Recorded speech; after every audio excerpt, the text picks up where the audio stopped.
नमस्कार, हम रवीश कुमार। जब रितेश पांडे गाना गा रहे थे लौंडिया लंदन से लाएंगे, रात भर डीजे बजाएंगे, तब तक हम सोए थे। हमको बिहार और भोजपुरिया समाज से घंटा मतलब था।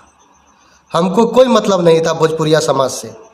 लेकिन जब एनडीटीवी लात मार के हमको बाहर निकाला, तब हम एक चैनल बनाए बिहान। और जब बिहान बनाए तब हमको लगा कि सवेरा हुआ है। और तब मेरा नींद खुला तो हम देखे कि गली गली में अश्लीलता फैली हुई है। और अश्लीलता ऐसी कि कोई कुछ गा रहा है, कोई गा रहा है देवरा ढूंढी चटना बा, तो कोई गा रहा है सकेत होता राजा जी। तब तक अभी हमको नींद खुला है तो हम आप लोगों के सामने आ गए हैं। देखिए, हम 2-4 साल बाद नींद से जगे हैं। हमको नहीं पता कि कैसे आकर के बोलना है, लेकिन हम आके बोल दिए हैं। ठीक है, अब आपको निर्णय करना है कि कौन सा गाना सुनना है और कौन सा गाना नहीं सुनना है। अरे भोजपुरी का बढ़िया बढ़िया गाना सुनिए। बस इतना ही कहने आए थे। धन्यवाद।